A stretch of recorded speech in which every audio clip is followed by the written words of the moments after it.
इस कार्यक्रम के प्रसारण पुण्यार्जक हैं श्री राजेंद्र प्रसाद जैन, श्रीमती ममता जैन, श्री प्रशांत जैन, श्रीमती दिव्या जैन, पारस जैन, श्री भरत जैन, श्रीमती सौम्या जैन एवं समस्त परिवार मुंबई। आप लोगों के सामने कुछ विचार रखा जा रहा है कि वस्तुतः उत्तम धर्म का स्वरूप क्या होता है, उसको हम शब्दों में बांध नहीं सकते। वर्णन जो भी हुआ है वस्तु तत्व का, वह वर्णन अवर्णनीय विषय होते हुए भी आचार्यों ने शब्द रूप देने का प्रयास किया है। विगत दिनों में हमने एक आध बार इस विषय को भी रखा है कि गणधर परमेष्ठी भी वस्तु तत्व का स्वरूप सर्वांगीण नहीं कर पाते।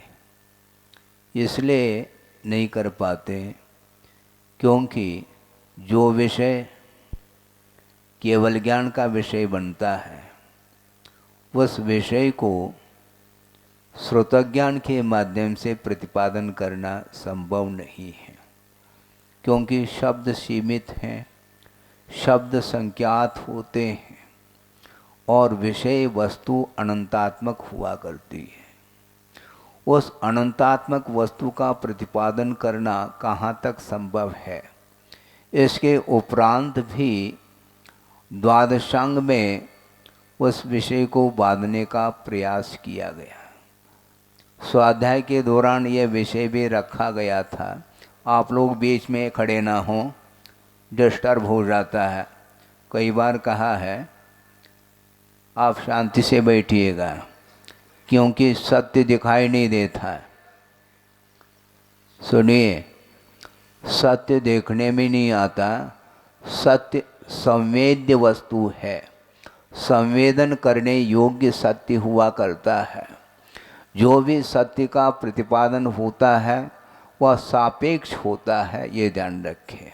और वस्तुतः सत्य को कहाँ तक हम दूसरे के हाथों पहुँचा पाएंगे। आप कानों से सुन रहे हैं, शब्दों को ग्रहण किया जाता है कर्णेंद्र के माध्यम से, क्योंकि वह शब्द सुनने में आता है, पकड़ में आता है कर्णेंद्र के माध्यम से शब्द, किंतु शब्द के माध्यम से जो अनंतात्मक विषय वस्तु है वह ग्रहित नहीं हो पाती। इसलिए सत्य को पकड़ने के लिए हमें मन को निर्मल करने की बड़ी आवश्यकता होती है, और कल शौच धर्म के माध्यम से मन को उज्जवल बनाने का पुरुषार्थ किया गया। अब सत्य सामने आता है। मन में जब तक कलुषता बनी रहती है, मन में जब तक विकृति बनी रहती है, तब तक वस्तु तत्व सामने नहीं आ सकता। वस्तु का यथार्थ जो स्वरूप है वह केवल ज्ञान का विषय बनता है बंधुओं। और आप लोगों को क्षोभ्रम ज्ञान के माध्यम से सत्य को सामने रखने का पुरुषार्थ हम कर पा रहे हैं। द्वादशांग के पाठी गणधर परमेष्ठी भी कह रहे हैं कि केवल ज्ञान के द्वारा जो ज्ञात वस्तु है वह सीमातीत है, और उसमें से जो कुछ भी कथन करने में विषय आता है वह कितना आता है, कितना आता है, वह बहुभाग प्रमाण अकथ्य होता। बहुभाग प्रमाण यानी अनंत अनंतात्मक वस्तु है, उसका अनंतवा भाग ही वह कथन करने में आता है, और अनंत बहुभाग अकथ्य होता है जिसका कथन नहीं किया जा सकता। और कथन करने में जो आ रहा है वह अनंतवा हिस्सा आ रहा है, और उसके माध्यम से सत्य को हम कहाँ तक पकड़ पाएंगे। किंतु मन की यदि निर्मलता है तो वह थोड़ा सा भी ज्ञान हो तो वह सत्य तक पहुंचाने में सक्षम सिद्ध होता है, उसमें सामर्थ्य है, क्योंकि मन में विकृति नहीं है, मन में मलिनता नहीं है। तो ऐसे स्थिति में जैसा वस्तु का स्वरूप है वह यथार्थ स्वरूप आस्था का विषय बनता चला जाता है। अट्टे अजदा गहनम करुणा भावो ये मनुयुतरेषु विषयेषु प्रसंगो मोह सेदान लिंगानी, इस प्रकार कुंद कुंद स्वामी ने जहाँ तक मुझे स्मरण है प्रवचन सार की यह गाता है। अट्टे अजदा गहनम, पदार्थ को अयथार्थ ग्रहण करना यह मोह का चिन्ह है। आप सुन रहे हैं, पदार्थ का अयथार्थ जो ग्रहण होता है वह मोह का चिन्ह है। मोह के बिना वस्तु तत्व यथार्थ पकड़ में नहीं आता है, और करुणा का अभाव होता है, यह भी मोह का चिन्ह। मोह के चिन्ह बता रहे हैं, सिम्टम्स जिसको बोलते हैं। मोह के कितने चिन्ह हैं? ये लगभग 3 चिन्ह उन्होंने निर्धारित किए हैं। एक तो पदार्थ का एक अयथार्थ ग्रहण करना, यह एक मोह का चिन्ह हो गया, और करुणा का अभाव यह भी मोह का चिन्ह है, और विषयों में जो आसक्ति है वह भी मोह का चिन्ह। ये 3 चिन्ह हैं, ध्यान रखें। इनको समाप्त करना है तब कहीं जाकर के सत्य पकड़ में आ सकता है, उसके बिना संभव नहीं है। गुरुदेव ने एक बार प्रसंग दिया था, काफ़ी पुराना प्रसंग है, किंतु वह मुझे स्मरण में आ रहा है। सन 87 की बात है। आचार्य महाराज शीतकाल में नैनागिरी में विराजमान थे संघ सहित, और वहाँ पर दीक्षा का कार्यक्रम भी संपन्न हुआ था, पंच कल्याणक गजरत महोत्सव के अवसर पर। और पंच कल्याणक संपन्न हुआ, दीक्षाएं संपन्न हुई। प्रथम आर्यिका दीक्षा उन्होंने अपने कर कमलों से दीक्षा दी थी, 12 क्षुल्लक और 11 आर्यिकाएं।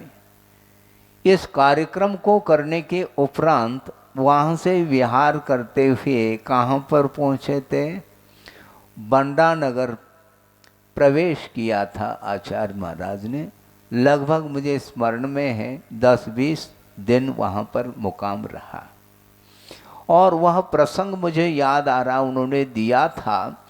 आचार्य महाराज की जो विशेषताएं हैं, उन विशेषताओं के बारे में वर्णन करना बहुत कठिन होता है। उनके अंदर ऐसे ऐसे गुण हैं जिनका हम बखान नहीं कर पाते। उन्होंने अपनी लघुता को अभिव्यक्त करते हुए हम लोगों के सामने एक बात रखी थी, बहुत महत्वपूर्ण और मार्मिक बात है वो।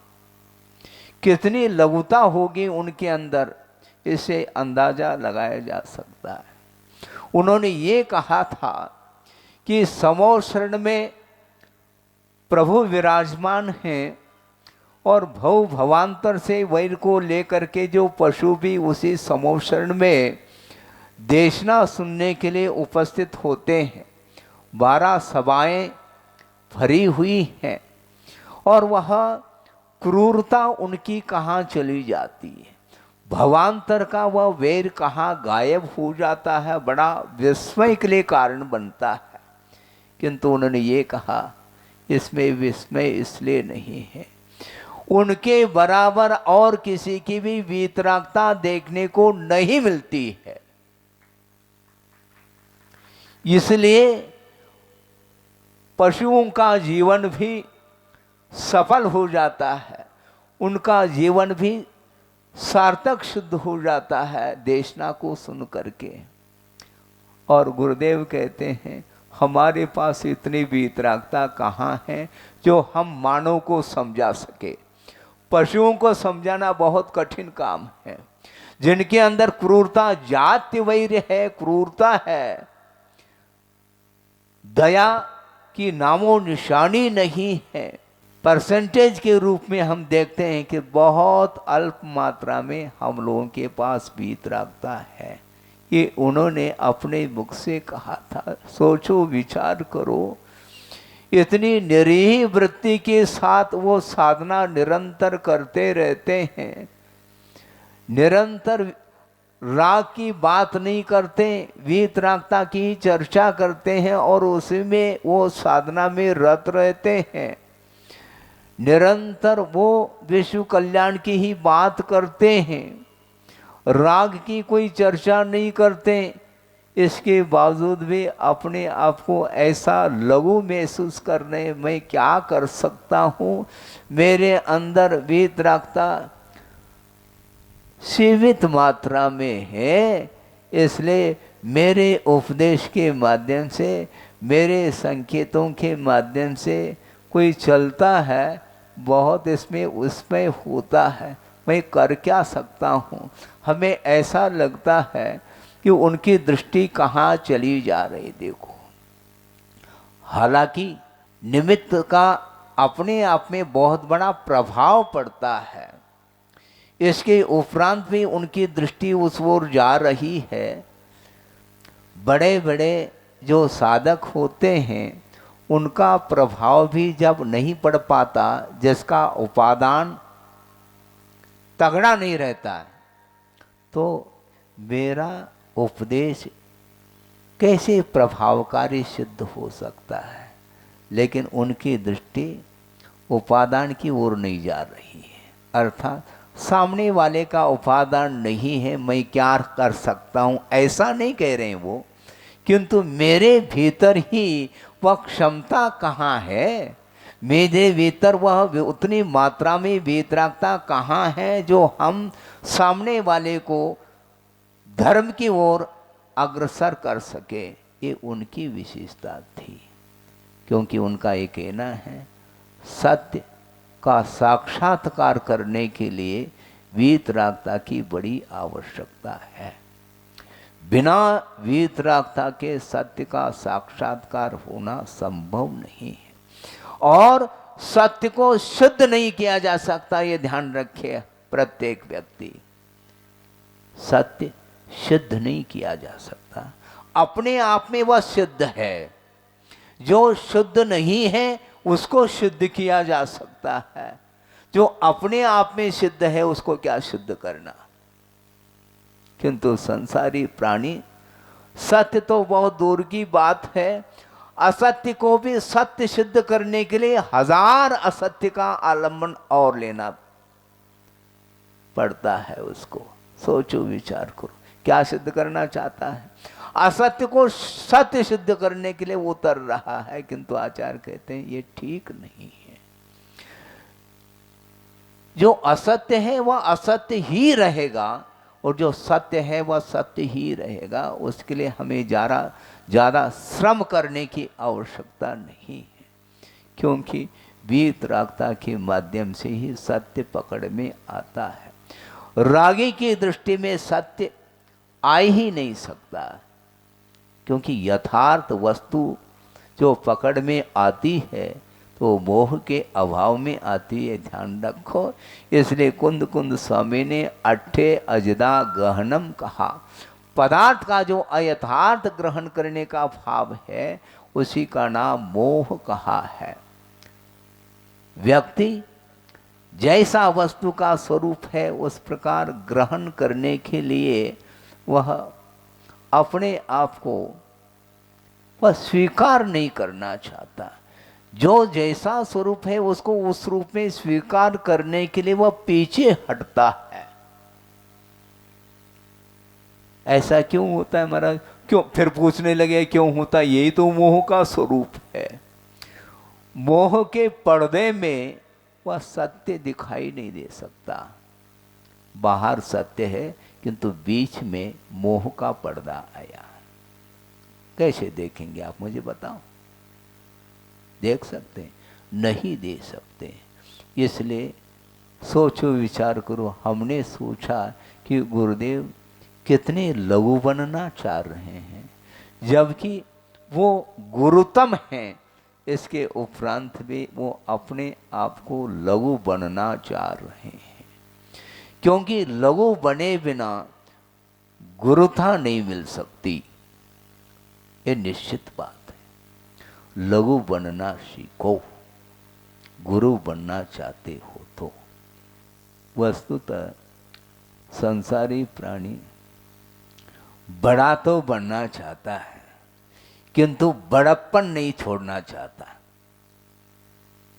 सुन रहे? बड़ा तो बनना चाहता है किंतु बड़प्पन नहीं छोड़ना चाहता। मैं बड़ा, इस प्रकार का जो अहंकार का भाव है, वह कभी भी यथार्थ वस्तु को वह देख नहीं पाता है।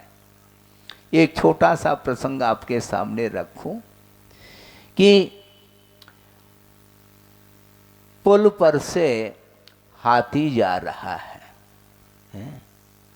बहुत बड़ा पुल है और हाथी भी विशालकाय हाथी है और उस पुल पर से जा रहा है, किंतु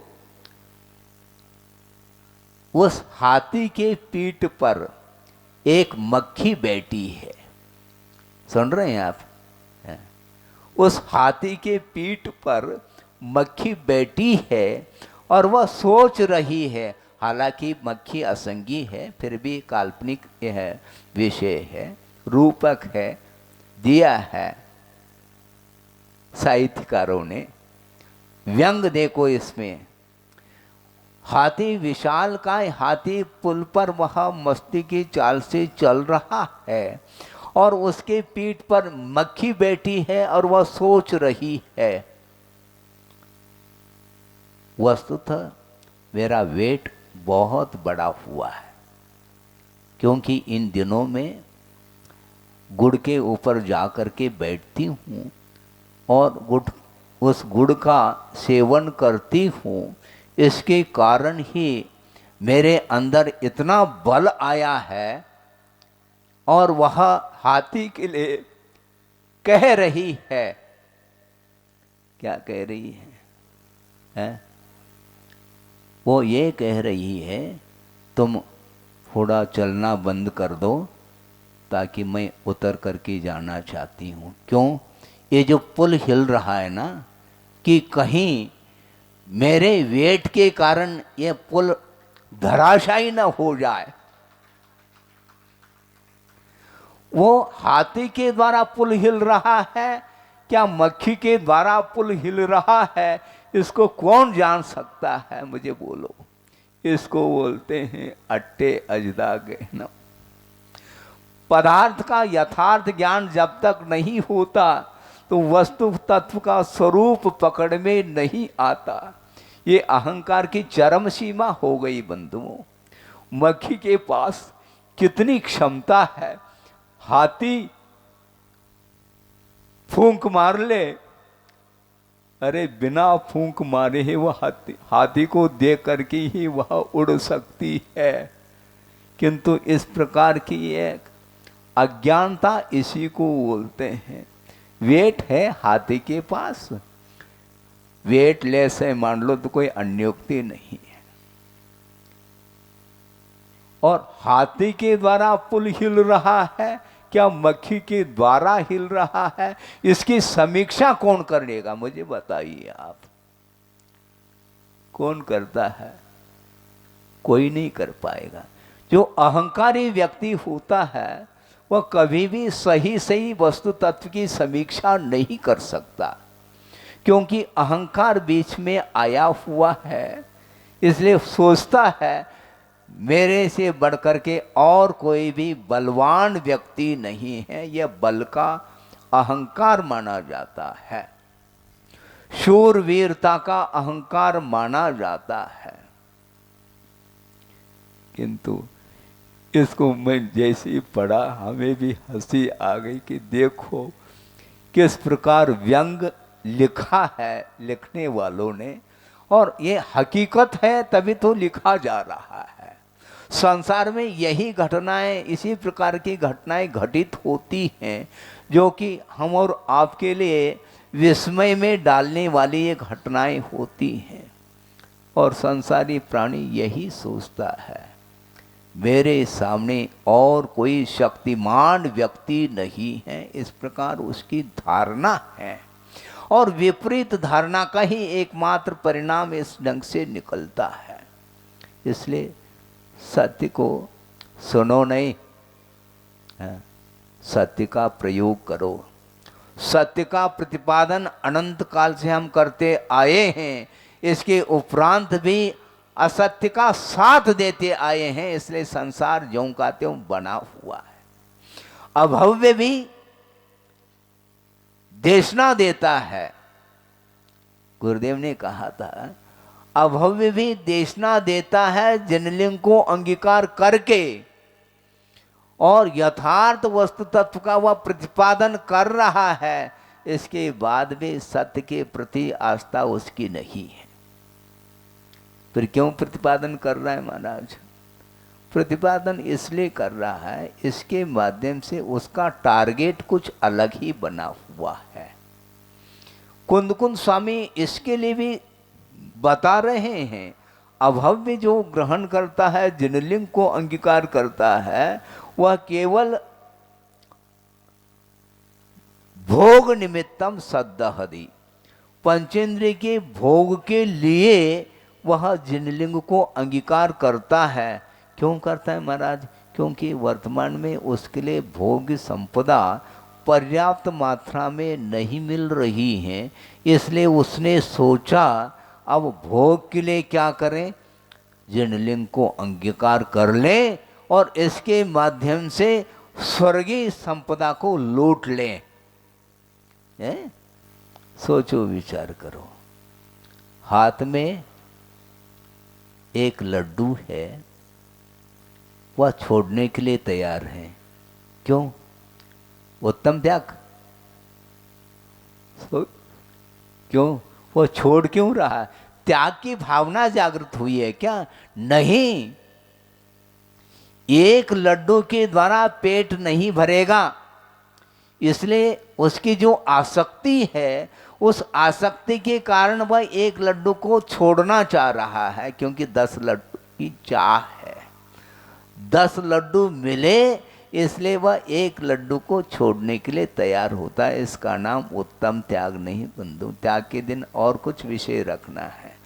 प्रसंग के अनुरूप हम ये कहना चाहते हैं कि वस्तुतः संसारी प्राणी धर्म के प्रति आस्था तो रखता है, विश्वास रखता है, किंतु कर्म क्षय के लिए वह धर्म का आश्रय नहीं लेना चाहता। भोग निमित्तम सद्दहदी, इसी को बोलते हैं आसक्ति, और ये आसक्ति भी मोह का चिन्ह है, ऐसा कुंद कुंद स्वामी कह रहे हैं। एक तो पदार्थ का यथार्थ ग्रहण करना मोह का चिन्ह, और विषयों के प्रति आसक्ति का नाम भी मोह का चिन्ह। और इस प्रकार आसक्ति के साथ जीवन जीने वाला व्यक्ति कभी भी दूसरे के ऊपर करुणा भी नहीं कर सकता, यह भी मोह का चिन्ह है। करुणा का अभाव यह मोह का चिन्ह। सोचो विचार करो। ये अहंकार के कारण, आसक्ति के कारण इस प्रकार वह अपना परिणमन उसका हो रहा है संसारी प्राणी का। इसलिए सत्य को हम पकड़ना चाहते हैं तो सत्य पकड़ में नहीं आता। महाराज फिर सत्य की आराधना हम कैसे करें? सत्य को कैसे हासिल करें? सत्य हासिल तब होगा जब आपका जीवन सत्यमय होगा। प्रयोग के बिना स्वाद नहीं आ सकता। धर्म का स्वाद लेना चाहो तो मात्र धर्म का प्रतिपादन करना पर्याप्त नहीं, किंतु उसको आत्मसात करने की आवश्यकता है।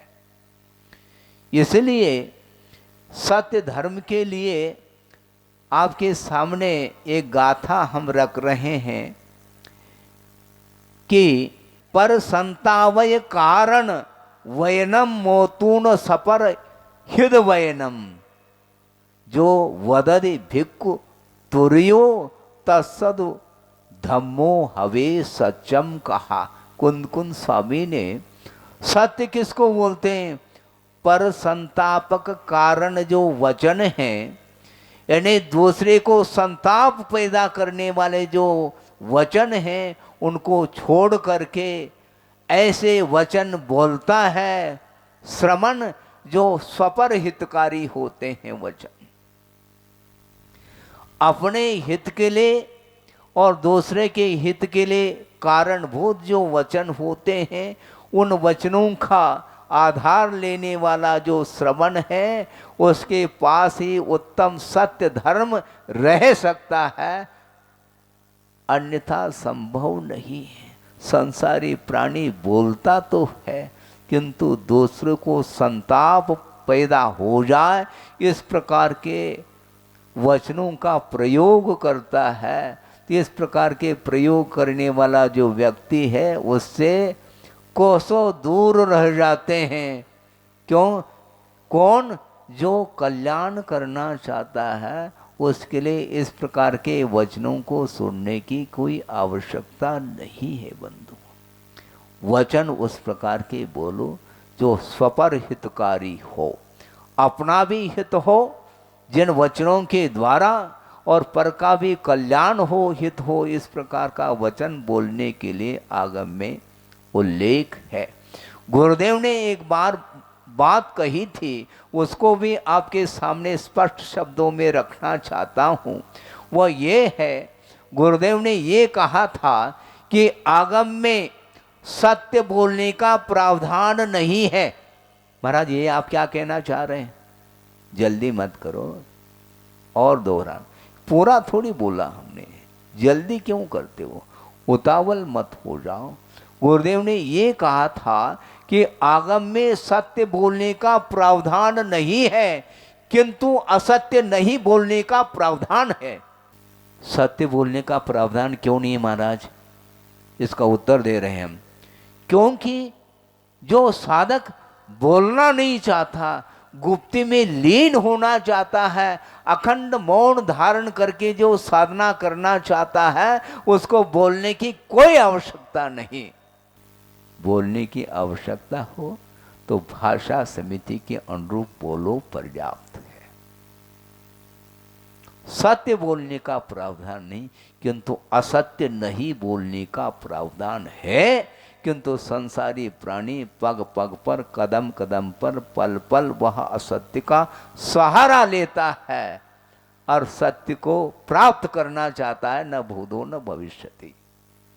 सत्य का सहारा लेओ, और सत्य पकड़ में नहीं आता, किंतु वह सत्य संवेदन करने योग्य वस्तु है। और जब तक परिणामों में निर्मलता नहीं आएगी, तब तक हृदय में सत्य का वास हो नहीं सकता है। इसको बोलते हैं सत्य। हम सत्य बोलते हैं, मन शुद्धि, वचन शुद्धि, काय शुद्धि। महाराज, आहार ग्रहण करो। अच्छा, मन आपका शुद्ध है? सही से बोलना है। पड़गान करके, एक श्रावक ने पड़गान करके चौके में ले गए महाराज को, और हमारे पहुंचने के पहले वहां पर 50 व्यक्ति हैं। मनोरंजन है, ज्यादा तनाव में नहीं आना। 50 व्यक्ति पहले से बैठे हैं, और हम बाहर खड़े हो गए, भैया हमारे लिए एंट्री है क्या? नहीं। खचाखच चौका भरा हुआ है, और वो बोल रहा है, महाराज हम इतई के। क्या बोल रहा है? महाराज हम इतई के। हमने कहा भैया हम ही बाहर के हैं। हम क्या कहें अब, किसको कहें मुझे बताओ। 50 व्यक्ति बैठे हैं, और मन शुद्धि वचन शुद्धि वो बोल रहा है और वह बाहर का व्यक्ति है, वहां पर सत्य है क्या असत्य पकड़ना है। वो बोल क्या रहा है, बोलो आप, सत्य बोल रहा है। वचन में तो कोमलता है, मन शुद्धि वचन शुद्धि, पहले भैया पहला मन शुद्ध होता है, फिर बाद में वचनों में शुद्धता आती है। जब तुम बाहर के हो, तुम्हारे पास कोई भी द्रव्य नहीं है और तुमने कोई भी नवधा भक्ति नहीं करी, न पड़गान किया है, न पूजन किया है, न चरणोदक लिया है, न आहार है, फिर भी आहार जल शुद्ध है बोल रहा है। आहार लिया है क्या? कोई द्रव्य, हाथ तो खाली हाथ से आ रहा है और आहार जल शुद्ध है बोल रहा है, हाथ में है नहीं। सोचो विचार करो क्या कहना चाह रहे हैं। होता ऐसा ही है, किंतु सत्य बहुत कठिन होता है। महाराज भाव होते हैं, एक ग्रास हमसे भी ले लें, लेकिन विधिवत देवो, रुचिवत मत देवो। अपने रुचि के अनुरूप क्रियाओं को मत करो, विधिवत दे दो, कोई बाधा थोड़ी है। हाँ बिल्कुल, विधिवत कोई देना पसंद नहीं करता और वह उल्लंघन करना पसंद करता। भाव तो उसके है, भाव पवित्र मैं मानता हूं, लेकिन विधि को पसंद नहीं करता। आचार्य कहते हैं विधिवत दे दो, एक ही ग्रास दे दो, कोई बाधा नहीं, किंतु रुचिवत नहीं, विधिवत, विधि का उल्लंघन नहीं होना चाहिए। इसके बाद में देख लेना 10 बजे क्या स्थिति बनती, पुनः वही होना जो कल हुआ था।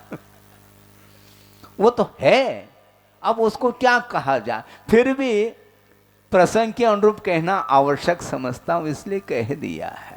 इसलिए आचार्य कुंद स्वामी ये कह रहे हैं कि पर को संताप पैदा करने वाले जो वचन हैं उनको छोड़ देना चाहिए। उनको छोड़ करके स्वपर हितकारी जो वचनों को बोलता है वही साधु श्रमण है, और उसी के पास सत्य धर्म रहता है, टिका रहता है। ध्यान रखो, बहुत कठिन होता है, लेकिन होता इसी प्रकार है। ऐसा क्यों होता है, क्यों मत पूछो, यह स्वभाव बन चुका है संसारी प्राणी का। और इस स्वभाव को परिवर्तित करने के लिए कितने भव लगेंगे नहीं कहा जा सकता, क्योंकि अनंत भव निकल चुके हैं। और प्रत्येक भव में जब अनंत बार मनुष्य पर्याय को यदि मान लो प्राप्त कर ली है, तो अनंत बार आपके जीवन में ये पर्व गुजर चुके हैं। इसके उपरांत भी सत्य बोलने में कठिनाई हो रही है। सोचो विचार करो, क्योंकि हमेशा पर्याय की ओर दृष्टि जाती है, तभी वह अपने आप को मैं बड़ा और ये छोटा है, ये हमेशा इसके उपयोग में, इसके मन में यही भाव आते हैं। जबकि द्रव्य की ओर दृष्टि रखो तो न कोई बड़ा है न छोटा है, हैं? आत्मा कब से आ रही, ख्याल है आपको? कब से आ रही आत्मा, मुझे बताओ। अनंत काल से। हाँ, कोई बड़ा नहीं यहाँ पर, न कोई छोटा है। मैं 90 साल का, आत्मा की उम्र नहीं होती, ध्यान रखो। हाँ, आपके 80 साल 90 साल रख लो तुम, हाँ? उम्र मत गिनो, ये पर्याय की उम्र है, द्रव्य की कोई उम्र नहीं हुआ करती। द्रव्य न उत्पन्न होता है न मिटता है, पर्याय उत्पन्न होती है और मिटती है, ये पर्याय की परिणति है। सरोवर न उत्पन्न हो रहा है न मिट रहा है, उसकी लहरें उत्पन्न हो रही है और मिट रही है, लेकिन लगता ऐसा है मैं मिट रहा हूँ, मैं उत्पन्न हो रहा हूँ। ये पर्याय की एकमात्र स्थिति है। द्रव्य इससे पृथक है, उसका स्वरूप ही भिन्न है। बड़े छोटे की परिकल्पना ठीक नहीं है कि चींटी है बहुत छोटी है, अच्छा बड़ी भी कोई पर्याय होगी, मतलब ये सापेक्ष सत्य इसी को बोलते हैं। चींटी छोटी है और उससे बड़ा कौन है? छिपकली है मान लो, वह बड़ी है, छिपके बैठ जाती वो छिपकली, वो बड़ी है चींटी से, लेकिन छिपकली भी छोटी है सर्प की अपेक्षा, और सर्प भी छोटा है हाथी की अपेक्षा। कौन बड़ा और कौन छोटा, इसका आकलन हम कैसे करें? पर्याय की ओर दृष्टिपात करते हैं तो निश्चित रूप से शारीरिक आकार प्रकार के अपेक्षा से छोटे बड़े की परिकल्पना होती ही रहती है। होती कि नहीं? होती है। गुरुदेव ने एक प्रसंग दिया था, सब उन्हीं के प्रसंग सुना रहा हूं, क्योंकि सत्य वही बोलते हैं, हम कहाँ तक सत्य बोलते हैं, भगवान मालिक है। इस कार्यक्रम के प्रसारण पुण्यार्जक हैं श्री राजेंद्र प्रसाद जैन, श्रीमती ममता जैन, श्री प्रशांत जैन, श्रीमती दिव्या जैन, पारस जैन, श्री भरत जैन, श्रीमती सौम्या जैन एवं समस्त परिवार मुंबई।